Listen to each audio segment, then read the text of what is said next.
Hello students, welcome back to our channel general studies with Anoop K Verma. हम लोग Bihar public service commission का जो 67th आपका एडवर्टाइजमेंट है for the public service commission, उसके लिए प्रैक्टिस सेट लगा रहे हैं और इस सीरीज़ में अभी तक हमने 3 सेट्स कवर कर लिए हैं। ठीक है, और इसका जो चौथा सेट है वो आज का हमारा रहने वाला है, जिसके अंदर हम कुछ और इंपॉर्टेंट क्वेश्चंस को करेंगे। तो उससे पहले एक छोटी सी इन्फॉर्मेशन, आज की डेट में एक बिहार पब्लिक सर्विस कमीशन ने नोटिफिकेशन जारी किया है, जिसके अंदर बताया गया कि 25 अप्रैल से 25 अप्रैल से बीपीएससी की साइट पर आपका जो एडमिट कार्ड है वो अवेलेबल होगा। और एग्ज़ाम कब है ये डेट तो आपको याद ही होगी, ये भूल नहीं सकते हम लोग, 8 मई 2022 को। ठीक है, this is the exam date और इस डेट से एडमिट कार्ड आपके अवेलेबल होंगे। ठीक है, तो चलिए देखते हैं पहला क्वेश्चन क्या है आज का हमारा। देखिए, क्वेश्चन में पूछा गया who is the author of Matta Vilasa Prahasana. ठीक है, ये एक प्ले है basically, this is a play. और ये लिखा गया था जो पल्लव वंश के किंग है, पल्लव वंश के किंग, पल्लव डायनेस्टी के, तो वो किंग हैं आपके महेंद्र वर्मन वन। ठीक है, इनके द्वारा ये लिखा गया है। ऑथर के बारे में पूछा गया तो ये ऑथर इसके महेंद्र वर्मन वन है। और इनके द्वारा एक और प्ले लिखा गया है, उस प्ले का नाम है भोगावादी भोगावादा जुक्का। ठीक है, भोगावादा जुक्का। ठीक है, ये नाम है जो दूसरा प्ले है, इनके द्वारा लिखा गया महेंद्र वर्मन फर्स्ट के द्वारा। ठीक है, और जो पल्लव डायनेस्टी की हम बात कर रहे हैं तो पल्लव डायनेस्टी जो है ये 571 से लेके 630 सीई, मतलब कॉमन एरा की हम बात कर रहे हैं, या फिर आप इसे एडी लिख सकते हैं, इस बीच में ये देखने को मिलती थी। और 7th सेंचुरी तमिलनाडु के अंदर, बेसिकली अगर जो हम बात करें दूसरे टर्म में, this is in the 7th century in the Tamil Nadu region. ठीक है, अब ये जो आपका प्ले है, इस प्ले ये बेसिकली एक सटायर प्ले है जो किया गया है किस पर, कपालिका और पाशुत्रा सेक्ट के ऊपर। ठीक है, ठीक है, कपालिका और पशुपात्र सेक्ट जो है, इनके ऊपर एक सटायर पोक है जिसके प्ले के अंदर बताया गया है। ठीक है, इसके अंदर बुद्धिज्म और जैनिज्म के बारे में भी कुछ कुछ चीज़ें बताई गई हैं। ठीक है, और ये किस भाषा का एक प्ले है, actually this is a Sanskrit language play, Sanskrit language play, Sanskrit भाषा में ही लिखा गया ये प्ले है, नाटक है। ठीक है, जो महेंद्र वर्मन वन ने लिखा है। ठीक है, चलिए फिर देखिए, इंडस वैली सिविलाइजेशन से संबंधित एक सवाल है जिसमें पूछा गया कि ईस्टर्न मोस्ट साइट जो है, ठीक है, जो ईस्टर्न मोस्ट साइट है इंडस वैली सिविलाइजेशन की, वो कौन सी है। ठीक है, कालीबंगन आपकी कहाँ देखने को मिलती है, राजस्थान के अंदर। आपकी धोलावीरा साइट है, ये आपकी धोलावीरा है आपकी गुजरात के अंदर। बनावली है आपकी हरियाणा में, हरियाणा में एक जगह है फतेहपुर, नहीं फतेहाबाद, नॉट फतेहपुर, फतेहाबाद। ठीक है, और फतेहाबाद हरियाणा में सिरसा और जो हिसार डिस्ट्रिक्ट है इसके बीच में पड़ता है, वहाँ पर ये साइट है। और सबसे ईस्ट मोस्ट में पूछा गया है, सबसे ईस्ट में, मतलब ये क्या है, वेस्टर्न। देखिए ये आपका इंडिया का नक्शा है इस तरीके से, तो यहाँ पर आपका हरियाणा है। ठीक है, हरियाणा, और ये आपका राजस्थान है, ये गुजरात है, ये वेस्टर्न पार्ट आ जाता है। और सबसे ईस्ट में क्या आता है, हरियाणा के पास में यहाँ पे उत्तर प्रदेश है। तो यहाँ पर जो है आपकी साइट है उसका नाम है आलमगीरपुर। तो option number D is the correct answer. ठीक है, हरियाणा में आपकी बनावली हो गया, धौलावीरा आपका गुजरात में हो गया, राजस्थान में हो गया कालीबंगन, आलमगीरपुर उत्तर प्रदेश के अंदर है। आपका सबसे ईस्टर्न मोस्ट पूछा गया, सबसे पूर्वी छोर पर कौन सा साइट है, वो आलमगीरपुर है। और ये आपकी किस रिवर के किनारे है, यमुना रिवर के किनारे, यमुना रिवर के बैंक पर ये देखने को मिलता है। और ये हड़प्पन सिविलाइजेशन के बारे में बात करता है, लगभग 3300 ईयर, मतलब 3300 साल पहले के आसपास की बारे में बताता है। इस काल से लगे लगभग 1300 बीसी के आसपास की जो टाइम पीरियड है वो इसमें उजागर होता है, उस टाइम के बारे में यहाँ पर बताया गया है। ठीक है, और लोकेटेड है कहाँ पर, उत्तर प्रदेश की कौन सी जगह पे, मेरठ में, उत्तर प्रदेश की मेरठ जो शहर है वहाँ पर ये लोकेटेड है। ठीक है, और इस आलमगीरपुर जो साइट है, यहाँ पर हमें कई सारी चीज़ें देखने को मिली हैं, जैसे कि आपके पॉटरीज आपको देखने मिली हैं, पॉटरीज मिली हैं यहाँ पर, और फॉजल्स मिले हैं, प्लांट फॉजल्स आपको देखने को मिलते हैं यहाँ पर, एनिमल बोन्स आपको मिली हैं एक्सकेवेशन के अंदर, कॉपर के टूल्स, कॉपर टूल्स भी यहाँ पर फाइंड हुए हैं। ठीक है, तो इम्पॉर्टेंट साइट है आपकी आलमगीरपुर। ठीक है, और एक इम्पॉर्टेंट साइट आती है जिसे कहते हैं लोथल। ठीक। लोथल कभी पूछा जाए कि सबसे पहला मतलब एक लौता जो डॉकयार्ड है, बंदरगाह, वो कहाँ पर देखने को मिलता है? वो देखने को मिलता है लोथल में। ये कहाँ पर है? गुजरात के अंदर है। ठीक है, तो ऑप्शन क्वेश्चन का correct answer option number D, Alamgirpur. Father of Tamil literature किसे कहा जाता है? ये कहा जाता है मुनि अगस्त्य को। अगस्त्य मुनि जो थे उन्हें कहा जाता है फादर ऑफ तमिल लिटरेचर। तो option number A is the correct answer, father of Tamil literature. फिर देखिए नेक्स्ट क्वेश्चन है, बिहार का फर्स्ट इथेनॉल प्लांट जो है वो सेटअप होगा कहाँ पर, किस डिस्ट्रिक्ट के अंदर? ठीक है, वैसे तो जो पहला आपका देखिए, इन ऑप्शंस के अकॉर्डिंग अगर जो हम बात करें तो वो होगा भोजपुर के अंदर पहला आपका इथेनॉल प्लांट। बट अगर जो यहाँ पर लिखा होता आरा, ठीक है, डिस्ट्रिक्ट आरा, तो सबसे पहला जो इथेनॉल प्लांट है वो आरा में रहेगा आपका। ठीक है, बट यहाँ पर आरा का ऑप्शन नहीं है, तो इन ऑप्शंस में से सबसे पहला जो आपका इथेनॉल प्लांट है वो रहेगा आपका भोजपुर के अंदर। ठीक है, चलिए फिर देखिए नेक्स्ट क्वेश्चन है, दिल्ली सल्तनत से संबंधित है। ये पूछा गया कि दिल्ली सल्तनत पर जो किस डायनेस्टी का रूल सबसे जो है शॉर्टेस्ट पीरियड के लिए देखा गया है, मतलब सबसे कम जो रूल किया है किस डायनेस्टी ने किया है। अगर जो हम बात करें दिल्ली सल्तनत की, तो दिल्ली सल्तनत जो है ये 1206 से लेके लगभग 1526 तक, ठीक है, ये लगभग ये कह लीजिए 300 साल के आसपास का, लगभग 300 साल, 320 साल के आसपास का जो एक कालखंड था, वो पूरा कहा जाता है दिल्ली सल्तनत के। ठीक है, तो अब इस सल्तनत, इस पूरे 300 साल के इतिहास के अंदर, ठीक है, 5 डायनेस्टीज ने मुख्यतः दिल्ली के अंदर रूल किया, 5 डायनेस्टीज ने। अब वो पांचों डायनेस्टीज के बारे में हम जान लेते हैं। देखिए पहली एक डायनेस्टी थी स्लेव डायनेस्टी, गुलाम वंश, ठीक है, डायनेस्टी। दूसरी थी आपकी खिलजी डायनेस्टी, खिलजी डायनेस्टी, खिलजी वंश। देन था आपका, इसके बाद आया तुगलक डायनेस्टी, तुगलक डायनेस्टी। ठीक है, अब तुगलक के बाद यहाँ पे लिख देता हूँ मैं, तुगलक के बाद था सैयद, सईद डायनेस्टी, डायनेस्टी। ठीक है, देन लास्ट में थी आपकी लोधी डायनेस्टी, लोधी डायनेस्टी।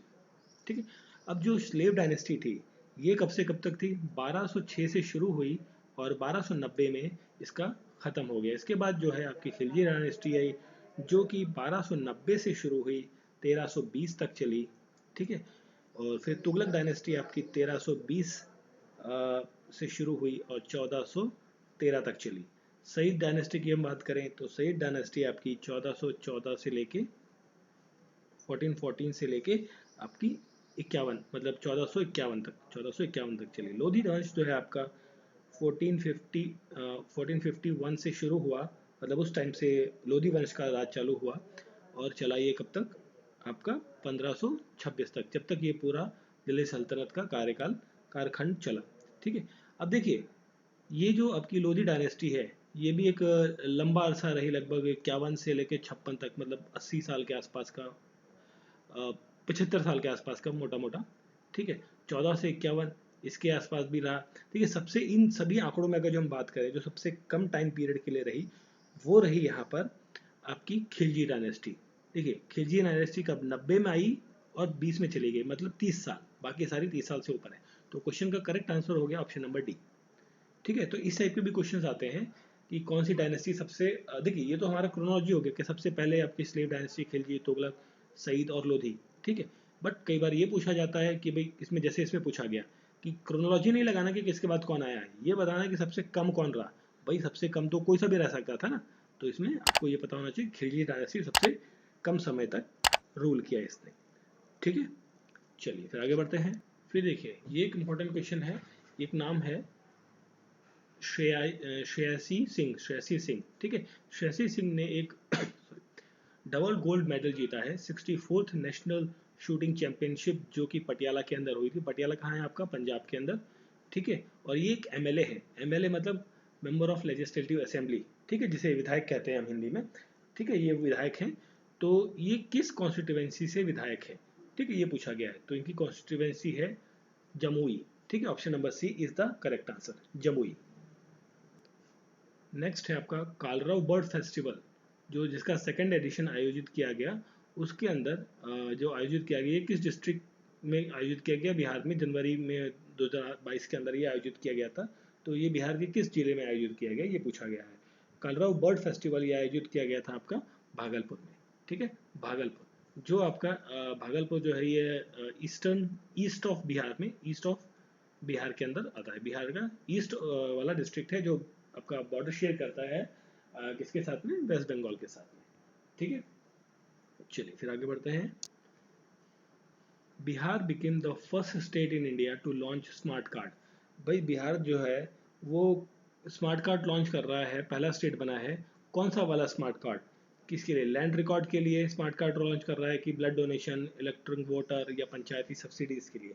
तो ये जो लॉन्च किया गया है बिहार के अंदर, इसने ब्लड डोनेशन के लिए जो स्मार्ट कार्ड है, option number B is correct answer, वो लॉन्च किया गया है बिहार के अंदर फर्स्ट टाइम। ठीक है, तो देश का ये पहला राज्य है बिहार जहाँ पर स्मार्ट कार्ड लॉन्च किया गया है ब्लड डोनेशन के लिए। मतलब अब जैसे आता है ना कि आधार कार्ड है या आपका राशन कार्ड है, उसी तरीके का एक स्मार्ट कार्ड है ब्लड डोनेशन के लिए। आप कहीं भी जाकर जहाँ जहाँ जितनी बार भी आप डोनेट करेंगे ब्लड को, तो उसका एक रिकॉर्ड जो है वो उसके अंदर मेंटेन रहेगा। ठीक है, तो ब्लड डोनेशन से रिलेटेड है आपका स्मार्ट कार्ड। चलिए फिर देखिए नेक्स्ट क्वेश्चन है हमारा, नीति आयोग के द्वारा जो है रिलीज की गई है एक fourth edition of health index 2019-20, पुराना थोड़ा करंट अफेयर है। तो इसके अकॉर्डिंग बिहार की रैंक क्या रही है बड़े स्टेट्स के अंदर? ठीक है, लार्जेस्ट स्टेट के अंदर हम बात करें तो बिहार की रैंकिंग क्या रही है? ठीक है, तो भारत के अंदर जो बड़े स्टेट्स हैं, अगर जो हम उनमें बात करें तो 19 स्टेट है, 19 में बिहार की रैंकिंग है 18 ऑफ 19, मतलब 18वीं रैंक रही है। ठीक है, 18वीं रैंक। ठीक है, और इसके अंदर जो टॉप पे रहा है, ठीक है, टॉप पर किसमें, हेल्थ इंडेक्स के अंदर टॉप पोजीशन पे रहा है आपका, फर्स्ट पोजीशन पे रहा है केरला। ठीक है, 1 2 3 पता होना चाहिए कौन कौन है। सेकंड पोजीशन पे रहा है आपका तमिलनाडु, और थर्ड पोजीशन पे रहा है आपका तेलंगाना। ठीक है, तो ये 3 आपको ध्यान रखने हैं। तो first second third Kerala, Tamil Nadu और तेलंगाना। और बिहार कौन से रैंक पे रहा है, 18वीं रैंक पे, 18th रैंक। फिर देखिए नेक्स्ट क्वेश्चन है, गोविंदो भोग राइस। गोविंदो भोग राइस जो है ये कल्टीवेट होता है किस डिस्ट्रिक्ट के अंदर, बिहार में? ठीक है, तो ये होता है आपका कैमूर में। ठीक है, option number C is the correct answer. Kaimur में जो आपका भोग राइस है, गोविंदो भोग राइस, इसका कल्टीवेशन देखने को मिलता है। ठीक है, देखिए यहाँ पर अगला क्वेश्चन है। अगले क्वेश्चन में पूछा है कि इन संस्कृत टेक्स्ट के अंदर, ठीक है, एंशियंट संस्कृत के अंदर जो यवन प्रिया है, ठीक है, ये वर्ड जो है इसको किस चीज़ के लिए डोनेट किया, मतलब किस चीज़ के संबंधित ये पूछा गया है? तो यवन प्रिया जो होता है ये कहते हैं ब्लैक पेपर को, जो आपकी काली मिर्च होती है ना, काली मिर्च। ठीक है, जो काली मिर्च हम लोग यूज़ करते हैं, तो ये काली मिर्च है, ब्लैक पेपर। तो इसे संस्कृत में कहा जाता है यवन प्रिया। ठीक है, अब ये यवन प्रिया जो ब्लैक पेपर, काली मिर्च है, इसे रोमन कंट्रीज, रोमन एम्पायर के तरफ भेजा गया है। मतलब देखिए इसका एक्चुअली जो ब्लैक पेपर है, इसका जो मैक्सिमम उत्पादन आपको देखने को मिलता है वो देखने को मिलता है केरला के अंदर। और भारत की जो काली मिर्च है ये दुनिया में फेमस है। यहाँ से बहुत ज़्यादा क्वांटिटी में हम काली मिर्च का एक्सपोर्ट करते हैं। और एक्सपोर्ट कहाँ करते हैं, जो यूरोपियन कंट्रीज़ हैं, यूरोपियन कंट्रीज़ के अंदर हम इसे एक्सपोर्ट करते हैं। ठीक है, इसकी डिमांड, हाई लेवल डिमांड आपको देखने को मिलती है ब्लैक पेपर की। ठीक है, काली मिर्च। फिर देखिए नेक्स्ट क्वेश्चन है, सूफी सिलसिला, ठीक है, विच सूफी सिलसिला was followed by Dara Shikoh. जो दारा शिको है उन्होंने, उनके द्वारा कौन सा सूफी सिलसिला है वो फॉलो किया गया था? वो था कादरी। ठीक है, कादरी सिलसिला जो है वो फॉलो किया गया था दारा शिकोह के द्वारा। ठीक है, और उनको ये जो है करवाया था किसने, मुल्ला शाह ने। मुल्ला शाह तो एक पीर थे। पीर क्या होते हैं, पीर होते हैं आपके स्पिरिचुअल गाइड। ठीक है, मतलब जो आपके धर्म के बारे में या किसी चीज़ के बारे में आपको एक गाइड देते हैं, मार्ग बताते हैं। ठीक है, और जो मियाँ पीर हैं बेसिकली, मियाँ पीर जो है ये लाहौर से संबंधित है। ठीक है, फिर देखिए नेक्स्ट क्वेश्चन है, battle of Talikota. Battle of Talikota लड़ाई, ये लड़ाई हुई थी, ये किस किस के बीच में लड़ाई हुई थी ये पूछा गया है। तो ये लड़ाई हुई थी विजयनगर एम्पायर और डेक्कन सुल्तानत के बीच में। जो विजयनगर एम्पायर है आपका, हम्पी विजयनगर एम्पायर, तो उनके बीच में, और जो दक्षिण के सुल्तान थे उनके बीच में ये लड़ाई देखने को मिली थी। और ये लड़ाई हुई थी आपकी कब हुई थी, बैटल ऑफ तालीकोटा ये हुई थी आपकी 1565 के अंदर। ठीक है, 1565 के अंदर, सॉरी 1565 के अंदर ये लड़ाई देखने को मिलती थी। और इस लड़ाई के अंदर जो विजयनगर एम्पायर है ये हार जाता है, डिफीट इसकी हार हो जाती है। डेक्कन के जो सुल्तान हैं वो जीत जाते हैं। और डेक्कन सुल्तान देखिए, एक तरफ था हिंदू राजा कौन है, विजयनगर एम्पायर, और डेक्कन के सुल्तान जो थे ये कौन कौन से लोग थे, जिसके अंदर बेसिकली 4 मुस्लिम सुल्तान थे। एक था जो सुल्तान था बीजापुर का, ठीक है, बीजापुर बीजापुर का सुल्तान, बिदार का सुल्तान, ठीक है, अहमदनगर का सुल्तान जो महाराष्ट्र में पड़ता है आज की डेट में, और गोलकोंडा का सुल्तान। तो इन 4 जगहों के जो मुस्लिम रूलर्स थे, सुल्तान थे, इनके और विजयनगर एम्पायर के जो हिंदू राजा थे उनके बीच में लड़ाई हुई, जिसके अंदर विजयनगर के एम्पायर जो है किंग जो है वो हार गए थे। ठीक है, अब ये एक्चुअली एक डिसाइसिव, एक निर्णायक लड़ाई थी, जिसके अंदर जो विजयनगर एम्पायर है वो टूट गया, ब्रेक डाउन हो गया। ठीक है, पहले क्या था, ये विजयनगर एम्पायर जो था एक बहुत बड़ा एम्पायर हुआ करता था। जब ये लड़ाई हुई, लड़ाई में हारने के बाद विजयनगर एम्पायर आपका तमिलनाडु या तमिल का जो एरिया है उसमें, और साथ में कर्नाटक के एरिया, इन 2 एरियाज में बढ़ गया था, डिवाइड हो गया। ठीक है, और जो मुस्लिम रूलर्स है इन्होंने यहाँ पर अपना राज चालू किया, और 18वीं शताब्दी तक इन्होंने यहीं पर राज किया, ये जो रूलर्स थे यहाँ पर। ठीक है, और जो ये तालीकोटा ये कहाँ पर पड़ता है, ये पड़ता है आज की डेट में अगर जो हम बात करें, ये कर्नाटक में है, नॉर्थ कर्नाटक में आपको ये देखने को मिलता है। ठीक है, जो बीजापुर शहर है, बीजापुर से लगभग 80-90 किलोमीटर के आसपास में नॉर्थ की तरफ ये आपको देखने को मिलता है। ठीक है, तो option B is the correct answer. Vijayanagara empire and Deccan sultan के बीच में लड़ाई हुई थी, बैटल ऑफ तालीकोटा 1565 में। ये इंपॉर्टेंट चीज़ है, ध्यान रखना है। ठीक है, चलिए फिर देखिए, इंपॉर्टेंट क्वेश्चन है, विजयनगर एम्पायर की फाउंडेशन किसने रखी। अब देखिए, जब दक्षिण की तरफ साउथ में जो आपका इससे पहले क्या चल रहा था, आपका मुगल रूल चल रहा था, है ना, सॉरी, बेसिक मुगल रूल की हम बात न करें तो अगर जो हम बात करें कि दिल्ली सल्तनत का एक थोड़ा सा रूल चल रहा था, तो यहाँ पर जो मोहम्मद बिन तुगलक है वो अपनी जो ताकत है वो खोने लगा। ठीक है, साउथ में, तो साउथ के जो 2 प्रिंस थे, एक का नाम था हरिहर और दूसरा था बुक्का। ठीक है, क्वेश्चन का correct answer option number A, Harihar और बुक्का ने विजयनगर एम्पायर की जो है फाउंडेशन रखी थी। तो ये दोनों जो राजकुमार थे, प्रिंस थे, बेसिकली ये राजा नहीं थे, प्रिंस थे, हरिहर और बुक्का, इन लोगों ने मिलकर इंडिपेंडेंटली विजयनगर एम्पायर की जो स्थापना है वो करी। और विजयनगर उस टाइम पर जो 2 रिवर्स के बीच का जितना भी एरिया था वो विजयनगर के अंदर आता था, और वो 2 रिवर थी Krishna river, Krishna and Tungabhadra river. ठीक है, तो इन दोनों रिवर्स के बीच का जितना भी एरिया है, दोआब वाला एरिया, जैसे होता है ना आपका गंगा और यमुना के बीच का जो भी दोआब वाला एरिया है, वो पूरा एरिया आपका था विजयनगर एम्पायर का। ठीक है, और बाद में धीरे धीरे इसकी टेरिटरीज बढ़ती गई, और टेरिटरीज बढ़ी कृष्णा रिवर से, फिर ये नॉर्थ की तरफ गया, कावेरी रिवर में, कृष्णा रिवर के नॉर्थ में फैला ये एम्पायर, और फिर कावेरी रिवर के नीचे साउथ की तरफ भी ये मूव होता गया। ठीक है, अब इन लोगों ने कई लड़ाइयाँ लड़ी। ठीक है, और इनकी लड़ाइयाँ देखने को मिली किसके साथ, बहामी किंगडम्स के साथ में। ठीक है, और इन्होंने कुछ और लड़ाइयाँ लड़ी, जैसे उड़ीसा के साथ लड़ाई लड़ी, उड़ीसा के राजा को हराकर उड़ीसा को अपने अंदर ले लिया, मतलब साम्राज्य के अंदर। ठीक है, और विजयवाड़ा जो आपका इलाका है आंध्रा के अंदर, राजमंड्री, तो ये जितने भी एरियाज हैं इन सभी को क्या है आपका विजयनगर एम्पायर के अंदर शामिल कर लिया गया। अब विजयनगर एम्पायर की हम बात कर रहे हैं, तो यहाँ पर एक इम्पॉर्टेंट नाम है, वो है किंग, राजा का नाम है कृष्ण देव राय। ठीक है, तो कृष्ण देव राय एक खुले विचारों के राजा हुआ करते थे। तो इनका ये मानना था कि जो हमारी टेरिटरी को और ज़्यादा एक्सपेंड किया जाए, जो ट्रेड है वो हम सिर्फ अपने एरियाज में ना लेकर उसको ओवरसीज किया जाए, मतलब हम विदेशों तक में भी अपना सामान या ट्रेड को एक्सपेंड करें। तो इसकी वजह से जो इनका पुर्तगीज़ के साथ एक अच्छा रिलेशन देखने को मिलता है। ठीक है, और विजयनगर एम्पायर की जो ये कृष्णदेव राय हैं, इनकी जो डायनेस्टी थी वो थी आपकी तुलवा डायनेस्टी से संबंधित थे। और आपने एक नाम सुना होगा तेनाली रामा का, तो तेनाली रामा जो हैं वो इन्हीं के दरबार में बेसिकली जो 9 जेम्स थे, ठीक है, 9 रत्न, उन 9 रत्नों में से एक थे। ठीक है, तेनाली रामा। ठीक है, इसके तेनाली रामा पर कई सारी कार्टून या फिर आपके सीरियल्स भी आपके बन चुके हैं, जो आपने शायद हो सकता है टीवी वगैरह में कहीं देखे हो। ठीक है, तो क्वेश्चन का करेक्ट आंसर है हरिहर और बुक्का।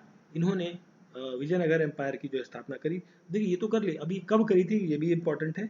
ये करी थी आपकी 1336 के अंदर, ठीक है, 1336 के अंदर। ठीक है, ये टाइम पीरियड भी आपके लिए इंपॉर्टेंट है, ध्यान रखना इसे। तो ये थे हमारे इस पर्टिकुलर सेट के, सेट नंबर 4 के कुछ इंपॉर्टेंट क्वेश्चंस। ज़्यादा क्वेश्चंस नहीं है और ज़्यादा लंबा वीडियो नहीं है, छोटा वीडियो बना है। कोई बात नहीं, हम नेक्स्ट वीडियो में हम और इंपॉर्टेंट क्वेश्चंस को कवर अप करेंगे। तो आपको वीडियो कैसा लगा ज़रूर बताएं, लाइक, सब्सक्राइब और बेल आइकन ज़रूर प्रेस करें, और मिलते हैं नेक्स्ट वीडियो में। Thank you for watching.